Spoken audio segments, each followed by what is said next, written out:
look, just looking at you makes me happy, Luenell. Amen. I swear to God. Again, I just tell everybody how I met you and how we became friends before we start. Tell Because me, it's shit, 'cause I can't I know remember. you don't remember because you nice to everybody. You just give.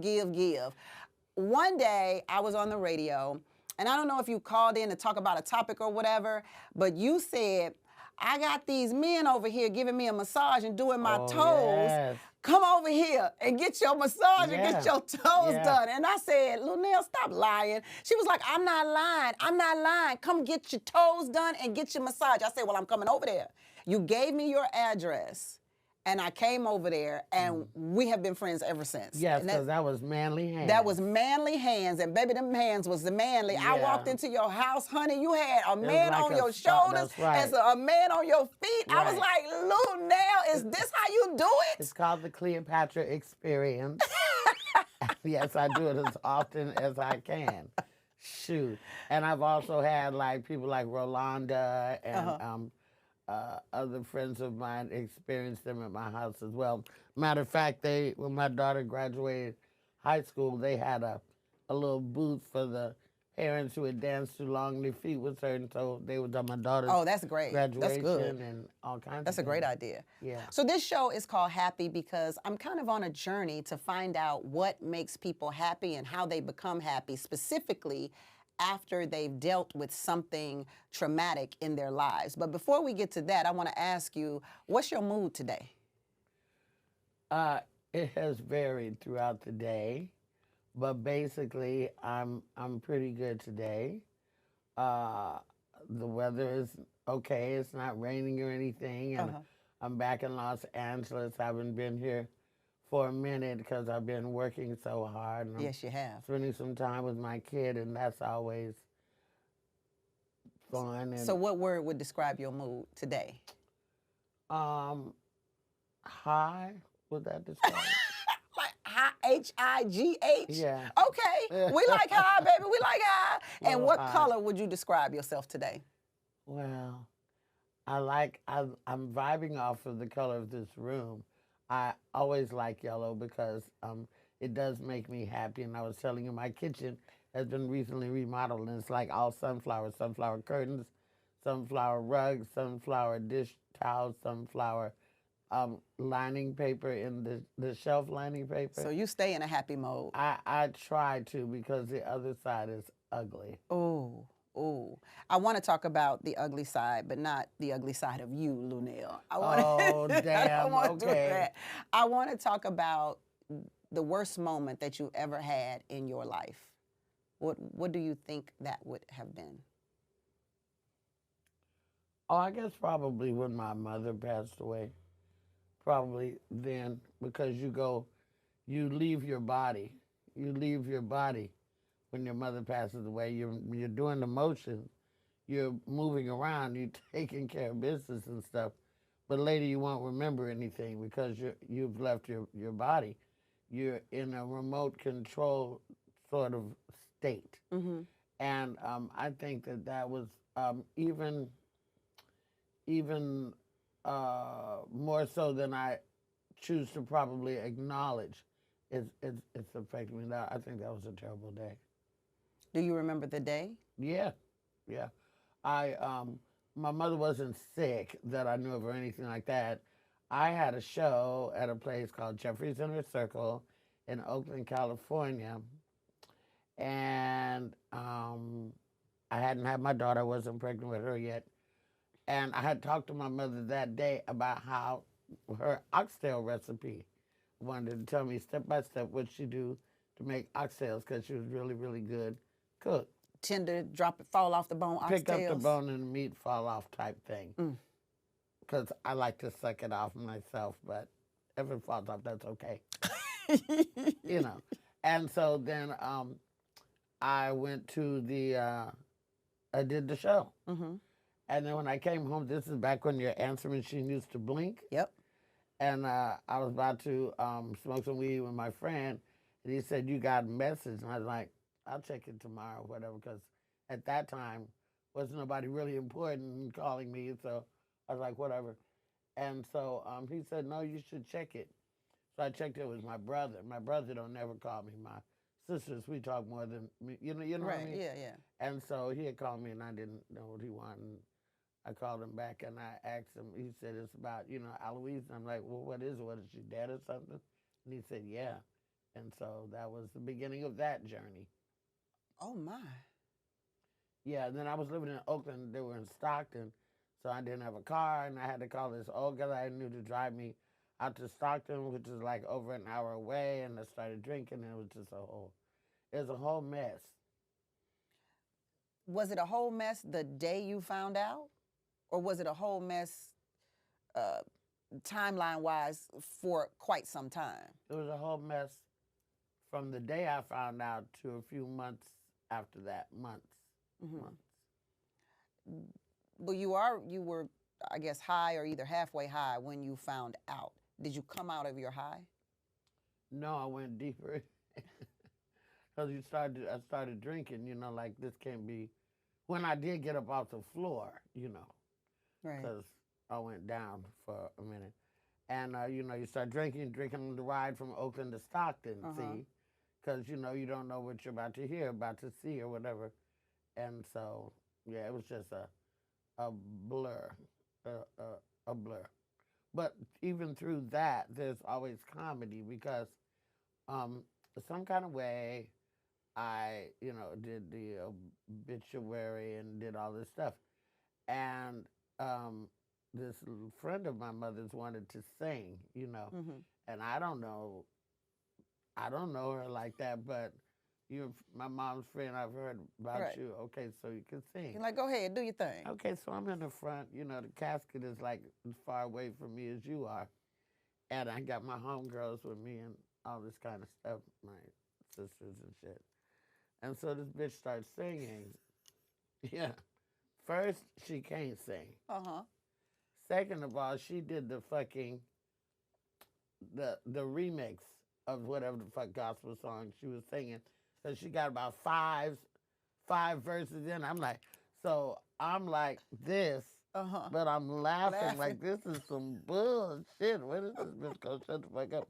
Mama's gonna get about this guy and slap the shit out this bitch. And I'm cracking up, but people thought I was crying. Oh, they don't, but you were and they laughing. rubbing my back and shit, and I'm like, this motherfucking shit is insane. So that even in trauma, there's comedy. There is comedy in Yeah. trauma. How would you describe the relationship between you and your mother? Pretty bland. There's a generation, and it's the one before ours, that was very not huggy, not affectionate. Lovey. Yes, affectionate. They weren't coochie-coo, cuddly, and all that stuff. Right. It wasn't no curl up in dad's lap and watch the game with him or no nothing like that. So I think that it was pretty bland, and then there was other stuff going on that made me a little rebellious, and so she really took the brunt. The conflict was between me and her husband, Who was not your father. right? And so that she got the residual blow off of our problems. So it was just pretty bland and stuff, But when you say bland, because you fell on the floor when you found out she passed away, and you were talking about oxtails the day before. So bland, it seems a little more than bland. Well, I feel like I've always loved people more than they love me. So I might have fell out, because of that, because you're going to miss your mother, bland or not. Right. But I'm saying that, we sold, I was in Girl Scouts, and I sold the cookies, Right. and took the piano lessons, and they moved me to the white school so I could get the better education, and had a car at 16 and all that shit. All the shit looked good, but it wasn't really that good, in my opinion, only because it wasn't affectionate. Got it. I was affection starved. I had all the shit though. This is my first time hearing this, like. Because we never talked like this before. Yeah, this is my first time hearing about this side of you. Well, you can know people for 40 years and still not know shit about them. You got that if right. you don't sit and have a conversation with them. But the things that I know about you and I'm sure most of your fans know about you too, because you talk a lot of street talk, but that's not really where you're from. Well, no, I was raised in the suburbs of Oakland, California. You done lied to all these people, Luenell. No, I ain't lying. I went back to the hood. Okay, what had happened was, in the words of Jamie Foxx, what had happened was my folks moved me out of Oakland in about the 3rd grade to move us to a nice new semi-prominent area of Castro Valley. They were working class people. My stepdad was a supervisor of custodians for Hayward Area Recreation and Park District. My mom was LVN at Highland Hospital. So they were just working class people, but they did good with their bread, and they was able to move us from Oakland to a brand new house that had just been built, a little nice subdivision of brand new houses, and we got one. But it was, tomatoes thrown at the house and eggs and petitions and all that kind of shit. But I was young. So that's why I ended up with being able to get the piano lessons and the horseback riding lessons, swimming lessons. So when did you become the bad girl? When did you become the bad girl? When did that happen? Well, I think that I started being bad personally before I started being bad professionally, you see. So I was, to run away for the weekend, end up in the wrong place, the wrong time, hanging out with older crowds. Drugs. And drugs. Drug dealers. You and I have that in common, the drug dealers. I saw your play. We have the drug dealers in common, sis. I saw your one woman show. And that was fun. And all that kind of stuff. So then when I started in my comedy career, I was so cutthroat, so raw, and so unapologetic and stuff that my guy Rick Sullivan, who was a comedy promoter back then, he started calling me the original bad girl of comedy because I was doing bad things and I was just a little badass anyway. What did you love most about your mother? That she would sneak me money when I needed it. What do you mean by sneak? She your mama. She didn't have to sneak it. Yes, she did. Like, if your dad says no and you ask your mom, then she's sneaking to you. And what was it that you got into it with her about the most? I didn't really get into it with her. I got into it with her husband. And that made us get into it, but I didn't really get into it. What didn't you like about him? Oh, well, he was an alcoholic. He wasn't any of my blood. My mother that raised me is really my aunt. And so he was just a guy who married my aunt. But he was very dominant and stuff like that. And, I don't know. Wait, so you were raised by your aunt? Yes. Your mother's sister? My father's sister. So did you ever, was it your aunt that died or your mother that died? See, Tammi, I didn't know your life was this complicated. Luenell. Convoluted story. What happened was? My mother and father were married. Your biological mother and father were married. My biological mother and father were married. This is them. Then her brother killed him, her husband, my father. She had 7 kids already, and I was the 8th. So he got murdered when my mother was pregnant with me. So I never knew him, and we don't know if he knew she was pregnant with me or not. Right. But all the other kids he knew about and had seen, but not me. And then my dad's sister, he had 2 sisters. They were all pregnant at the same time, the 2 sisters and my mom. But they both lost their babies and couldn't have no more kids. And so this one said, oh, please, oh, please, oh, please, I guess, my brother's gone and you got all these kids. Let us help you. Let us take the baby. Let's take the baby. And she did. and she didn't send nobody with me or nothing like that, and she let them adopt me, and that's how I was not raised with my brothers and sisters. But I know them, and we all, we kick it and all this because they never kept it from me.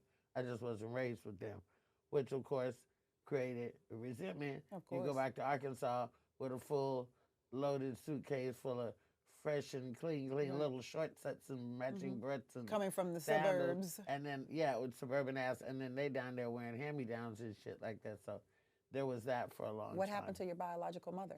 She did die. She died before the woman who raised me, who I called my mom. Let me see. She died first. Anyway, she died. Did you ever talk to her? Did you ever talk to her about what? About what she did? No, Yeah, I I just tried. meant, did you have a relationship with her at all? Not really. My birth mother? No. But you did try to talk to her. Yeah. But she wasn't a talkie. Them women back in the day, they didn't talk. No. They didn't talk about sex. They didn't talk about relationships. They didn't talk about nothing. And so, I wanted to know our heritage because my mother's a red bone. She had hazel eyes, red hair, red, skin. And don't know that. Why would you give up the love child of the man you love so much, the last child you had? Why would you give that child up? I don't want to keep harping on this shit because my daughter's over there and she's heard it a million fucking times. And, it's like, Mom, you need therapy. Let that shit go. I didn't bring this shit up. You brought the fucking shit up. Well, that's why I got the couch. Yeah, We good, Danielle. We good. That's why I got Danelle. the couch. Danelle, I'm sorry, Danelle. But Danelle's like, in any look, event, that's my mom. So all that shit happened, and that's how I ended up in California with them. And he was abusive and alcoholic, and there was nobody to tell. I did tell, because I'm not one of them. I'm not a Cosby chick. I'm not going to have nothing happen to me, and I'm going to hold on to it for 20 years. I'm telling right now, Ooh. and somebody helped, but nobody did. So that's why we had conflicts. That's why the runaways and da-da-da-da-da-da. Yeah. It all comes together now. Yeah. So would you say growing up you had a wonderful life, a normal life, or a effed up life? I would say I had a wonderful life to other people who were looking. It looked wonderful, but inside it wasn't that wonderful. But it was wonderful. I mean, I got a good education like they wanted me to, and I lived in nice houses and I had clothes and had lots of opportunities and stuff like that. But as soon as I could ride the You bus, outta there. yeah, I ran back toward the black people, which were in Oakland, not Castro Valley. Yeah. I went to school. I was educated with white folks, token, this, that. Never could be on the cheerleading squad. Never could be the lead in the play. Never. Could only be in the cast, maybe, whatever. But baby, And look so at I you ran back to now. Oakland, right? Baby, look at you now. Yeah. I don't think I'm allowed to say what you got coming up, but look at you now. I mean, I got a lot of stuff happening. We'll talk about it at the end of our conversation. So all of this happens when your mother died, the woman you refer to as your mother, your only mother. Yeah. When she passed away, do you remember how it affected you? Yes. Well, my mother died. I got pregnant the next month. And I got pregnant by a guy who's like one of my best friends. We were never like a couple, like held hands and, we're together and nothing like that. We were just like friends, a fellow comedian. We were just friends and we were just fucking around and we got pregnant. We were both like, oh, well, okay, what now? Well, first of all, we remain friends to this day. Today's his birthday, as a matter of fact. My baby daddy's birthday. Happy birthday, Dana. And he never said, well, it ain't my baby, or what you gonna do with it? I don't know what you, I don't want. He never said nothing like that. He was like, okay, well, this is what's happening. Because of that and not having the love get in the way, we've been able to remain friends and co-parent. Did you very get well. pregnant on purpose? No, I had been fucking for years and I hadn't got pregnant. I thought I was Well, no, I thought it. No, I had an abortion at like 18. And then I think I had a miscarriage or something like that. But I hadn't been pregnant for years. I wasn't even thinking about having a baby. I didn't want no fucking baby. I just assumed that that's how the death affected you. Like you didn't have a mother, now you wanted to be a mother. I think, I do believe the spirit Uh-huh. of my mother was reincarnated in my daughter. My daughter carries my mother's middle name, Eloise. So, there's no reason for me, why did I get pregnant a month after that happened? It was only God. Yeah. And I was going to be going down maybe a not so good road had it not been for that, because I denied that. I didn't even get a pregnancy test. So I was like 5 months pregnant, 6 months pregnant. You didn't have a period for 5 months, and I was glad about it. Oh, happy day, early menopause, whatever. Yeah. If mine not on time, I'm like, oh, I'm pregnant. I ain't Can been you pregnant still yet. get pregnant, Tammi Mac? Huh? Can you still get pregnant? I can still get pregnant. What would you do if you found yourself pregnant?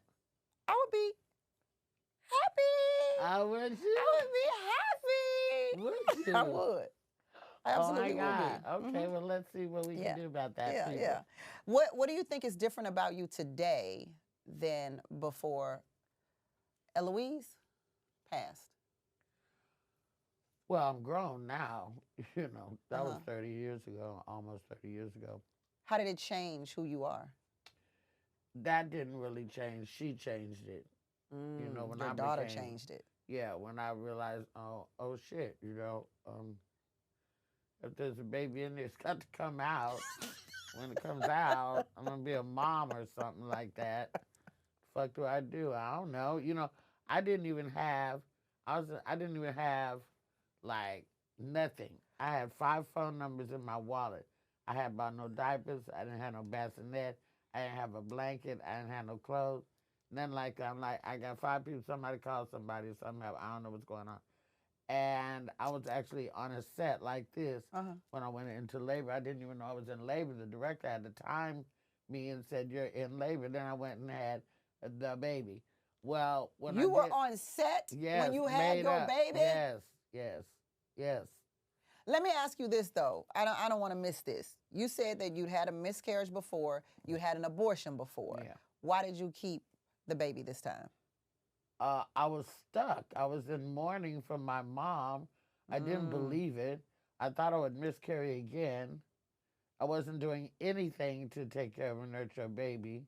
This is not news No for my prenatal daughter. pills. No, nothing. No going to see No, the. and was still drinking and getting high. So when my girlfriend finally pulled me out the bed, like, bitch, we're going to the doctor. You're fucking pregnant. And I'm like, what? And we went and got the blood test. And I was like, okay, do that again. And then he did it again. And then I was like, and so then I did go to my mom's grave. I went back out to Stockton. And I sat on the grave. And I was like, if I am to have this baby, please send me a sign. Send me a sign, because I don't know what's going on. So I didn't have a car. I had gotten a ride. The next day I was going to the store to buy some orange juice, and I walked past this car, and it was like overnight, my stomach went bloop like that. And I looked in the car window, and I was like, oh no, it's true. You really didn't believe it? No, because I just knew that the Lord would not give me a baby without my mother. What the fuck am I supposed to do? When you look in the mirror and this bloop, oh shit. I still say that, but there's no baby inside. I go, oh, shit. There ain't no baby there. Ain't no baby there. I'm sure they must have left one in there. That must be it. They didn't all come out. I know. Get out. I'm going Get to out. get They this didn't all shit come checked out. I think there's a 28-year-old My in my stomach belly. too big. Yes. Somebody's in there. Exactly. There's got to be another one. When you came to grips with this is going to happen, I'm going to have this child.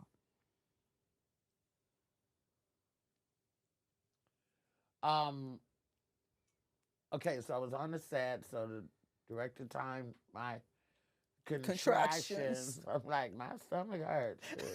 You wanted a Tums? I know this little boy came and started rubbing my back. We was on a set like the Cosby set, like you have a living room and you have a bedroom and you have so I went up to one of the bedrooms and laying on the bed, and I'm like, oh. And he's like, he knew I was pregnant, of course.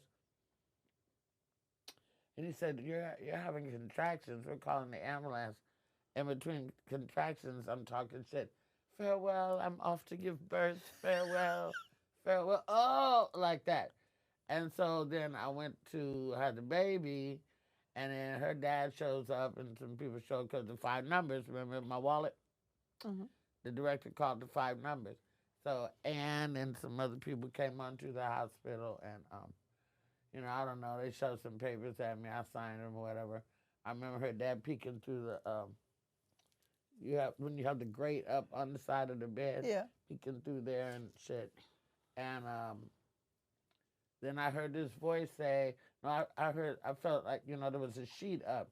I don't know if they gave me an epidural. I don't know. I don't know what happened. But the sheet was up. I could feel some tugging in my abdomen. I guess they had cut me open was getting the baby out. Mm-hmm. And then I heard my girlfriend say, oh, she's beautiful. She's perfect. She's amazing. That's how I knew I had a daughter. Because when my girlfriend said. And then, at some point you're going to be left alone with this motherfucker. Like, Yeah, are you hungry? Let me know. You wet? What are we doing? You figure it out. You weren't ready. How did you get ready? Because she was here. Mm. You're here. You got to get ready. I think that motherly instinct kicked in, Mm-hmm. like nature. Mm-hmm. You know what I mean? Yeah. Like you may not have known what to do, but now instinctively you do know what to do. And it became great. Do you think Janelle was the first time you smiled after Eloise died? I still wasn't smiling. Why did I know you were going to say that? I'm trying to be all... I'm like, what the fuck are we doing? No, I don't think that she was the first time I smiled after Eloise passed. But I think it's the first time that I felt anything. Ooh. After that. Ooh. Yeah, because you said you went had numb. Yeah. Yeah, I think it's the first time I felt anything. Because then now you have something, nobody can take it away. It belongs to me. No, nobody can say you're not good. This is me. This is mine. I made this some kind of way. God, now I have a kid looking up at me like, I got to figure this out. And you did. Yeah, clearly. Yeah, because she's amazing. Yeah, she's right there. Mm-hmm. Yeah. I'm not saying that because she's right there. No. But you talk about her consistently. Ad nauseum. All the time. I know. Like, these mothers, they're always talking about their kids. Yeah. My kid's better than everybody else. That part, yes. So when was the first time you smiled after your mother passed? Probably at her. I mean, I don't know. The next day you might smile about something, but smile from inside. Yeah. It was probably at her. Yeah? Yeah. And when do you think you were happy again? After the numbness, after her death, when do you think you were happy again? Well, it was really peaceful when she was little and would sleep, and like the house smelled like downy because you're constantly washing, making fluffy blankets and things, onesies and shit. Just when a baby's sleep and you're washing dishes and the dryer's going and... So that makes you happy or made you happy? Yeah. Really? Yeah. You were all of a sudden thrust alone. into this domestic lifestyle. Yeah. And it made you, Luenell, who was running wild in Oakland and doing comedy shows night after night, happy? Yeah. Wow. Yeah. What do you think it was? Probably the drugs, Tammy, I'm sure. Let me get up off my show. Probably the drugs. It was not the drugs, Luenell. I think that what it was that I knew that I was going to break the cycle, what was it? Unaffectionate cycle. I knew I was going to break that. I knew that I was going to raise a kid that would know that they're more important to me than any guy, any job, anything, that I would kill for this person, that you always got me. I knew that. I knew that I was going to be that. Did that happen? Are you Ask affectionate? her. Are you an really affectionate mother? Yeah, overly. Overly affectionate. Yeah. Is she overly affectionate? Your whole life? She's saying yes. She's off Yeah, camera, she's but she's on saying Capricorn ass. They're dry. yes. Yeah, Jackson is a Capricorn. Fucking Yeah. So you are overly affectionate, and you do believe you broke the cycle. yeah, That's good. she thinks it's nasty. She don't want to share a straw with me and shit like that. I'm like, your DNA is in your mouth. Right. She like, but what else been in your mouth? It's not my mouth. What else been in your mouth? I ain't drinking after you. Nothing. Nothing. Do you remember when you were in this moment of domesticity? Do you remember when you were in that moment? Do you feel like I don't need anyone in the world anymore? Did you feel like I wish someone would come and join me in this quest for family? Like, what was your feelings and your thoughts? No, I was cool. My baby daddy was definitely there, like, every day. And, forgot about me. He would run in and run past me and go to the baby. I'm like, hi, it's me, the uterus. Remember? I birthed her. I carried her. You put her, hi. Remember me? It was like that for a while. But no, I was cool with the domestic trip. It's like a switch flipped inside me. And I was mom type thing. Yeah. But I was still, doing shows like shortly after, I got all healed up and stuff. I went back to work. I was just taking the car seat with me to work with her. So if he wasn't around, she slept a lot of times in the car? nightclub, Or in the nightclubs? Okay. Behind bar, all kind of shit. At the bar, all kind of stuff. She rolled with you. Yeah. Your road dog. Right. Wow. Yeah. I love that you wanted to change something in your life that you didn't have. Like, that's a beautiful thing to be able to acknowledge it and then say, I don't want it like that again. Yeah, absolutely. I'm going to do something different about that. For sure. And then you actually did. Yeah. Like, totally kudos. Because, whatever happens in your family, a lot of times people take it with them. Yeah, and that's so sad to have unaffectionate parents and to become one yourself. That's sad. Like, we should be affectionate. That's what's wrong with some of these men out here. They're broken because they didn't get any affection. They didn't get none. They don't know how to get none. They don't know how to give love. Yeah, affection is everything. It's everything. Yeah. Yeah. I'm looking for some affection now. If anybody's out there want to holler, get in touch with Tammi Mac. She'll vet you out. I will vet you now. She'll vet you and see if you're worthy. What has been the happiest moment of your life, Luenell? Take some time, think about it. The happiest moment of your life. Well, I mean, goddamn, Tammy, shit. Now, there's millions of happy moments I know. in one's life. The happiest? The happiest. What moment do you look back on and it just, like, makes you feel like, damn?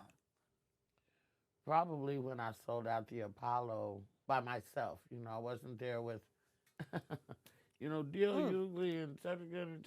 It was just Luenell on the marquee. And the Apollo completely. At the Apollo full. In New York City. And I'm a West Coast comic. That's an East Coast legendary venue. That was really very, very emotional. I brought my daughter, of course, and my niece, and my daughter's father was a comedian before I was. He used to tour with Bernie Mac and stuff. So he had done Showtime at the Apollo, but he hadn't been back to the Apollo in, 40 years. Right. He didn't think he was going back in there. He lived on the West Coast. So I brought him too, so he could reminisce about, oh my God, 40 years I was here. I never thought I'd be back here, and now my daughter's mother is got the place sold out. It was surreal. It was amazing the love that New York gave The me. legendary Apollo. Yes, Your name, only name on the billboard. that's correct. Yeah, that was probably one of my proudest moments because it was just me. You know, they weren't coming to see. They didn't know. I brought Kiki Shepard too. Oh, because- that's dope. Yes. Oh, that was so and dope. we're gonna do it again in May. So, you know, I figured, and I knew Kiki. Uh-huh. So, what kind of friend would I be if I was to go back to do the Apollo and not bring Kiki along? I'm not just about myself when I produce these shows. Mm-hmm. I want to make the best experience for the audience too. They didn't know Kiki was going to be there. They played the Showtime at the Apollo Music when she came out, and she came out and did her thing. And they stood up. And they went roared. nuts. Yeah, they went nuts. It was I great. know they did. Yeah. What did you say to yourself? Did you say something to yourself before and after, or before or after? Well, when I first went out, because I'd been on that stage before when the theater was empty. Oh. And I had looked around.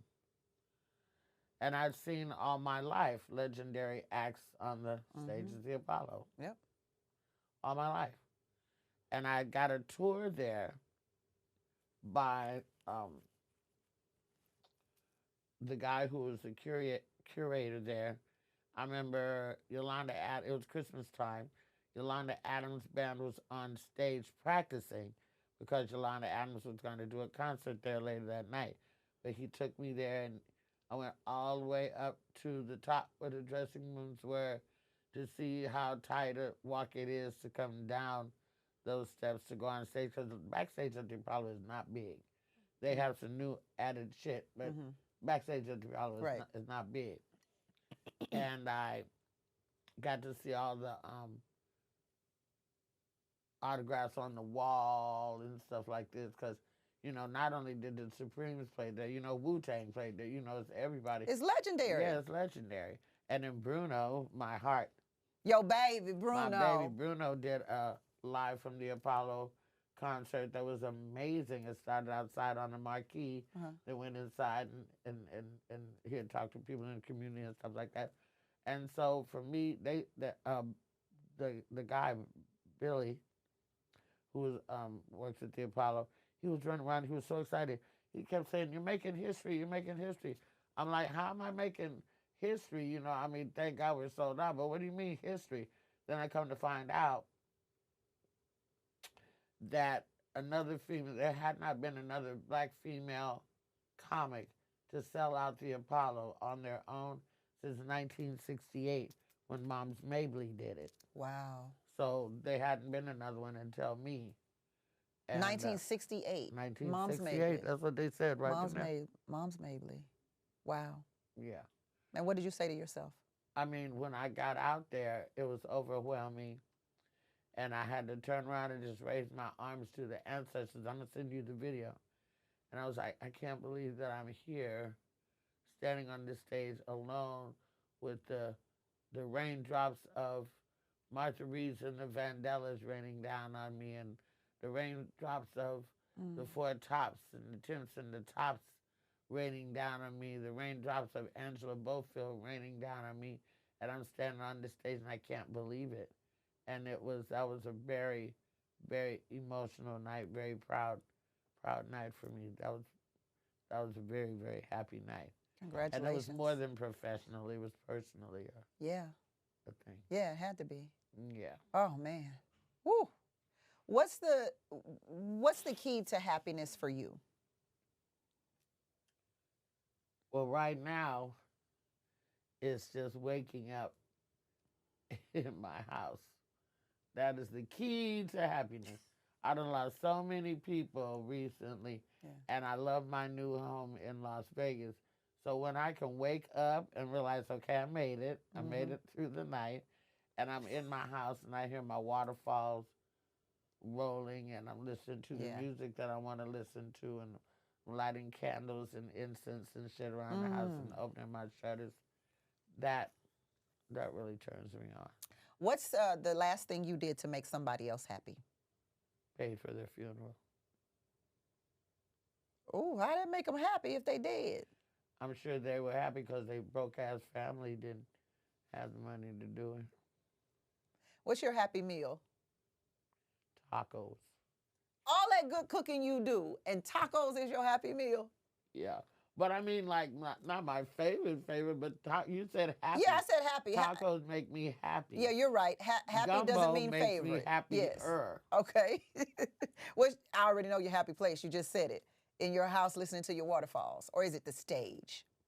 Well, the stage is my comfort zone. Ah, okay. But the waterfalls make me happy. Okay. You're happy. And just to clarify about the funerals I paid for, in case they're watching, Okay. it's not, there's multiple. There's like a couple of people passed away all at once. And I just made donations because when you don't have all your paperwork and stuff together, now here you are doing an embarrassing GoFundMe or selling fucking chicken dinners or some shit like that. And I just want to cut that out for people like, don't do that. Here, let me help you. It's no big deal. Yeah. Yeah. Yeah. You get that from your friend Cat Williams? He's very gracious too, isn't he? He is. Yeah. Your happy show. In my mind? Okay, in your mind. Or real, it doesn't matter. Well, what do you mean? Like, what show do you watch that makes you happy? Martin Living Single, Jamie's old show, and Different World, and all those. The Wayans. Stuff like that. I think everybody's favorite episode of Different World is The Wedding.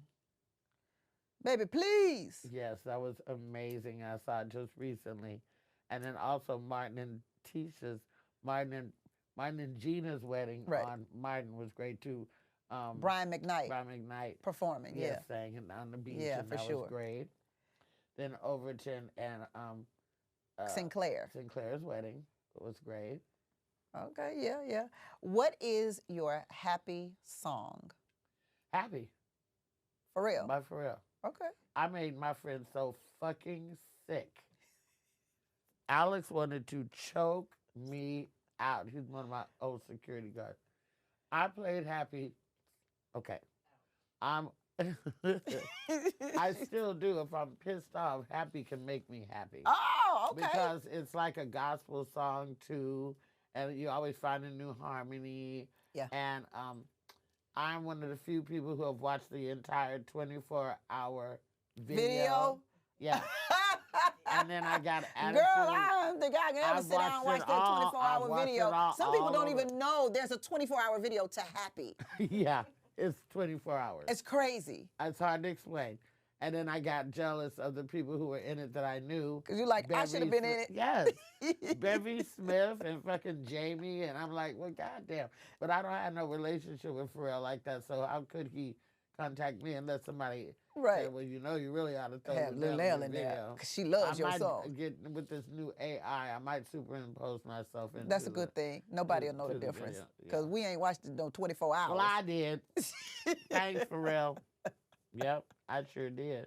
Well, you thank Pharrell. I'm going to thank Luenell. Thank you so much for sharing your happiness. Yeah, it's always very tricky when you tell your personal shit, you know, but I just have a level of don't give a fuck, this is what it is.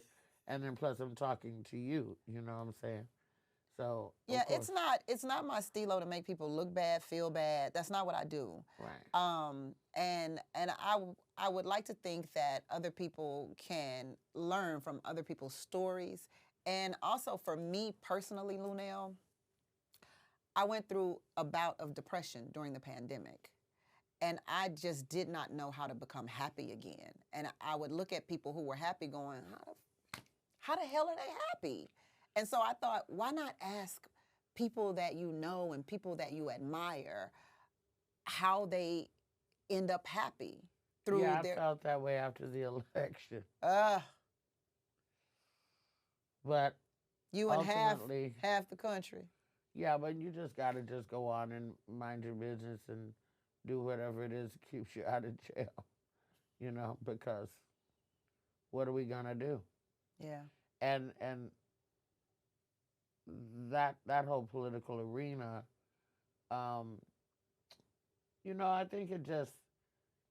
I think that for a long time I felt like this is just to pacify people and make you think you have something to do with it when you really don't. Because, we all need to think that we matter when we really don't. I think They a lot of already people know feel who that they're way. going to put in Yeah. and all that. But when Obama won twice, I know we must have had something to do with it because America, but it was just the time too. It was definitely the time. Timing is everything. Yeah, Yeah. yeah. And it was just his time. Um, you're not the only person who told me that they battled depression after the pandemic. I was thoroughly relieved to be in the house for 2 years. Best thing that happened to me, because I also had double knee replacement surgery. Yeah, I remember that. During You that went time. to, was it Texas? You went to Yeah, I Texas went to get the knee Texas, replacement. Yeah. Got my life back because I was going to not make it if I couldn't do that. Being on the road and doing that, it wasn't conducive. We lost a lot of people during the corona, Yeah. just like we did during Katrina. Yeah. And it was very, very, like I and I know that you're about to end this. When I got this, a little rusty. When I got this Prince tattoo, I didn't really get it for Prince. I got it because George Floyd had just been killed, Ahmaud Arbery had just been killed. My white friends weren't acknowledging or saying anything. They fell silent. Wow. That was depressing. And I felt like we was in a revolution. And I knew that Prince had a band called The Revolution. So I said, I'm going to get this on my microphone hand to remind me of this time in history that we went through, not just because of Prince and his music. Right. And then I felt guilty because I loved Michael first, and all my life has been Michael Prince. Michael, pick one. So I didn't want to do that, so that's how come I got That's why bad. you got the bad on the other and hand. I got them both. Well, Luenell, you're a bad girl who creates revolutions everywhere you go. So thank you so much for staying true to who you are. And thank you for being a real friend, too, because you are. When I call, you answer. Yeah, and I appreciate with that. you, Tammi Mac. And if you haven't tried her zucchini, fucking vegan spaghetti shit, whatever, have her make it for you. Don't be making people think I'm a vegan. I'm sitting over here with all this thickness. Vegan spaghetti string, squash spaghetti. She wheeled me in for that shit, too. Yeah. She calls, I come, but I never know what the fuck's really going on. She never knows what's going on, but she still comes. Don't you edit this out. She still comes. I still come. I fucks with you, Tammi. Thank you, Luenell, and thank you for making me happy. Oh, do I make you happy? You do. You absolutely do. Well, there you go. Thank you. Luenell! Pew, pew, pew, pew, pew, pew, pew.